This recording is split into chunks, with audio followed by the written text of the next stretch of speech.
Alors, là, on a une déclaration de l'OMS sur les cas de maladies respiratoires signalés chez les enfants dans le nord de la Chine. C'est une toute nouvelle déclaration de l'OMS qui alerte donc les autorités chinoises et on va essayer de voir de quoi est-ce qu'il est question. On nous dit là que l'OMS a demandé aux autorités chinoises des informations plus détaillées sur l'augmentation des cas de maladies respiratoires et les cas groupés de pneumonie signalés chez les enfants. Donc, il semblerait qu'il y a une élévation du nombre de cas de pneumonie et de maladies respiratoires chez les enfants dans le nord de la Chine. Lors de la conférence de presse tenue le 13 novembre 2023, les autorités chinoises de la Commission nationale de la santé ont signalé une augmentation de l'incidence des maladies respiratoires en Chine. Okay, on parle encore de maladies respiratoires. Lorsqu'on parle de maladies respiratoires, évidemment, on se rappelle de la récente maladie respiratoire qui a fait dégâts. Les autorités chinoises ont attribué cette augmentation à la levée des restrictions liées au Covid-19, on pourrait dire à la Covid-19, et à la circulation d'agents pathogènes connus tels que la grippe, okay, Mycoplasma pneumonia, c'est une infection bactérienne qui affecte généralement les enfants en bas âge, okay. Et le virus syncytial et le SARS-CoV-2, donc le virus qui est donc responsable de la COVID-19. Et on souligne donc que il y a nécessité de renforcer la surveillance de ces maladies-là dans les établissements de santé, également en milieu communautaire, et renforcer donc le système de santé de telle sorte qu'on puisse prendre efficacement en charge les patients. Et le 21 novembre, les médias ont signalé dans les cas groupés de pneumonie non diagnostiqués chez des enfants dans le nord de la Chine. Et on ne sait pas si ces cas sont liés à l'augmentation rapide des cas d'infections respiratoires qui ont été signalés précédemment par les autorités chinoises, ou est-ce que c'est lié à d'autres événements distincts. Et le 22 novembre, donc, l'OMS, donc le 22 novembre, nous sommes le 23, donc on parle donc de hier récemment, l'OMS a donc demandé des informations épidémiologiques et cliniques supplémentaires, et également des résultats de laboratoire qui va donc attester de l'authenticité de l'existence de ces virus-là. Parmi dans les enfants qui vivent au niveau du nord de la Chine. Donc, notamment, c'est ce que le règlement sanitaire international demande. Okay, vous savez que d'après le règlement sanitaire international, ce qu'on appelle la RSI, tous les pays qui ont adopté la RSI doivent partager un certain nombre d'informations liées aux maladies qui sont diagnostiquées dans leur territoire, des maladies à potentiel épidémique. Okay.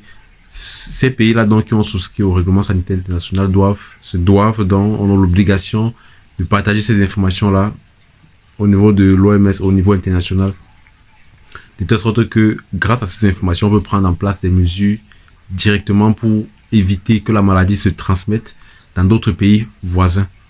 Et notamment la Chine, donc, est généralement reconnue pour être très réticente à partager ce genre d'informations-là. C'est pas le cas. Il y a déjà eu une situation, j'avais fait une vidéo dans cette chaîne où je parlais donc de ce cas où la Chine refusait déjà de partager les informations, toujours des informations qui étaient liées au syndrome grippal, aux infections respiratoires. Donc, l'OMS a donc demandé d'amples informations sur les tendances récentes de la circulation de ces agents pathogènes connus, dont le SARS-CoV, la pneumo, ok. Et c'est très important d'avoir ces informations pour pouvoir être en mesure de prendre des mesures, donc, au niveau de l'échelle internationale pour éviter, s'il est possible, d'éviter la transmission interpays. Donc la Chine, on nous dit là que la Chine dispose de systèmes en place pour recueillir des informations sur les tendances de la grippe, les syndromes grippaux et le SARS-CoV-2, et elle soumet des rapports à des plateformes telles que le système mondial de surveillance et de riposte à la grippe. Voilà, donc c'est ces informations-là qui ont été partagées hier. C'est très important d'être en alerte lorsqu'on a ce genre d'alerte sanitaire. Est-ce qu'il faut partager ces informations qui peuvent sauver justement des vies, parce que s'il n'y a pas des mesures qui peuvent être mises en place directement lorsqu'il y a ce genre de problèmes de santé publique, alors la situation sanitaire est en danger. Voilà, c'est ce que je voulais partager avec vous dans cette vidéo. Est-ce qu'il est de bon augure pour un pays qui se respecte comme la Chine de garder privé ce genre d'informations là, sachant que le risque potentiel pour d'autres pays, déjà qu'on a eu ce cas avec la Covid-19, vous savez, c'est dans ce pays-là qu'on a eu les premiers cas de Covid-19. Et est-ce que c'est bien vu pour un pays comme la Chine de toujours se distinguer par la réticence à partager les informations? Donc, voilà ce que je voulais partager avec vous. Si vous avez des commentaires, je serai heureux de vous lire dans la rubrique commentaires.